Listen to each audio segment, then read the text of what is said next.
कौन बनेगा नेता। नगर निगम के चुनाव पास आने वाले थे। पूरे कानपुर शहर में टिकट को लेकर मारामारी शुरू थी, लेकिन सबसे ज्यादा चर्चा में वार्ड नंबर 40 की सीट थी। वो इसलिए क्योंकि इस बार वहां की सीट महिला के लिए आरक्षित थी।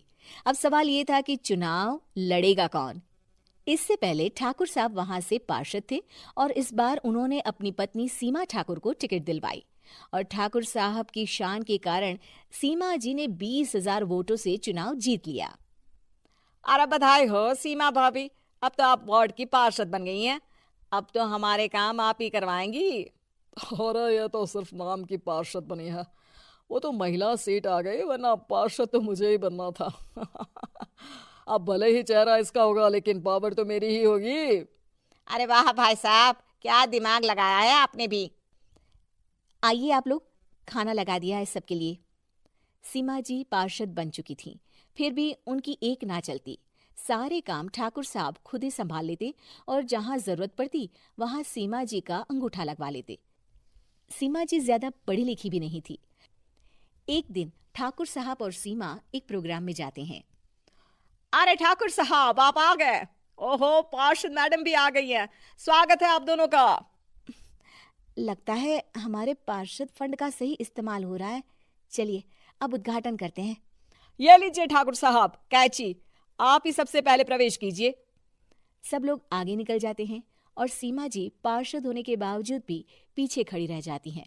वो देखती हैं कि वेलकम बोर्ड पर उनका नाम है, लेकिन महिला होने के कारण कोई उनका सम्मान नहीं कर रहा। अगले दिन एक आदमी उनके घर आता है। अरे ठाकुर साहब नमस्कार। कल ना हम नोटिस किए कि हमारा घर तो अवैध है और नगर निगम वाले उसे तोड़ने आ रहे हैं। अरे कुछ कीजिए ना ठाकुर साहब। देखो भाई, मैं तो ज्यादा कुछ कर नहीं सकता, पर अगर तुम सबकी जेब गर्म कर दो तो कुछ हो सकता है। कुल मिलाकर 4 लाख लगेंगे। अरे 4 लाख ठाकुर साहब? अरे भाई, मैं अपने लिए नहीं मांग रहा हूँ। दरोगा है, इंजीनियर बाबू है, बड़े साहब है, सबको देना पड़ता है ना थोड़ा थोड़ा। बोलो है मंजूर? तभी वहां अचानक सीमा जी आ जाती हैं। अरे ये आप क्या कर रहे हैं? पहले इन्हीं लोगों से तो आपने वोट मांगे, अब इनसे ही पैसे ले रहे हो। अरे चुप रहो तुम, तुम्हारा काम है सिर्फ अंगूठा लगाना, तुम वही किया करो। मुझे दूसरे काम तुम मत सिखाओ, समझी? और तुम ना जाओ, अब पैसे लेकर आओ, वरना जेसीबी किसी भी वक्त आती होगी। सब कुछ ऐसे ही चलते रहता है। एक दिन सीमा जी और ठाकुर साहब को एक लोकल मीटिंग में बुलाया जाता है। वहां पर कई और अधिकारी लोग भी मौजूद रहते हैं। अब मैं चाहूंगा कि ठाकुर साहब हमारे बीच 2 शब्द कहें। मेरे प्यारे भाइयों और बहनों, आज मेरा सौभाग्य है कि मैं आप सबकी सेवा दिन रात कर पा रहा हूं। आपने मेरी पत्नी को भारी मतों से जिताया है, इसलिए मैं आप सभी का शुक्रगुजार हूं। मैं आप सबसे वादा करता हूं कि हमेशा की तरह हमारे वार्ड में किसी को कोई तकलीफ नहीं आने दूंगा। सभी लोग तालियां बजाने लगते हैं।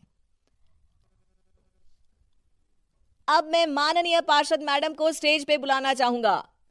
अपने नाम को बुलाया सुनकर सीमा जी एकदम चौंक जाती हैं। उन्हें बिल्कुल उम्मीद नहीं थी कि इतनी बड़ी जगह उन्हें मंच पर बुलाया जाएगा। जैसे तैसे वो मंच पर चढ़ती हैं। ऊपर जाते ही सीमा जी को सारी पुरानी बातें याद आ जाती हैं कि किस तरह उनके पति उन्हें कभी भी आगे बढ़ने नहीं देते और उनके नाम से गलत काम करते हैं। वो बोलने लगती हैं। मैं आपके वार्ड की पार्षद सीमा हूं। आप में से बहुत कम लोग ही मुझे जानते होंगे, क्योंकि इससे पहले मुझे कभी ऐसा मौका ही नहीं मिला। सारे मौके मेरे पार्षद पति यानी आपके ठाकुर साहब ही लेते रहे, लेकिन आज ये मौका मुझे मिला है तो मैं इसे ऐसे ही नहीं जाने दूंगी। मैं आपको ये बताना चाहती हूँ कि आपके ठाकुर साहब मेरे नाम की आड़ में गैर कानूनी काम करते हैं, जिस पर अंगूठों के निशान मेरे होते थे। इसीलिए मैं अपनी गलती मानती हूँ और आज अपने पद से इस्तीफा देती हूँ, ताकि आगे से कोई गलत काम ना हो पाए। अब फैसला आप सबके हाथ में है कि आप हमें क्या सजा देना चाहते हैं। सीमा जी की बातें सुनकर ठाकुर साहब के चेहरे का रंग उड़ जाता है और वो शर्म से मुंह नीचा करके वहां से चले जाते हैं और पद से इस्तीफा देकर ही सही सीमा जी अपने आप में आत्मविश्वास महसूस करती हैं।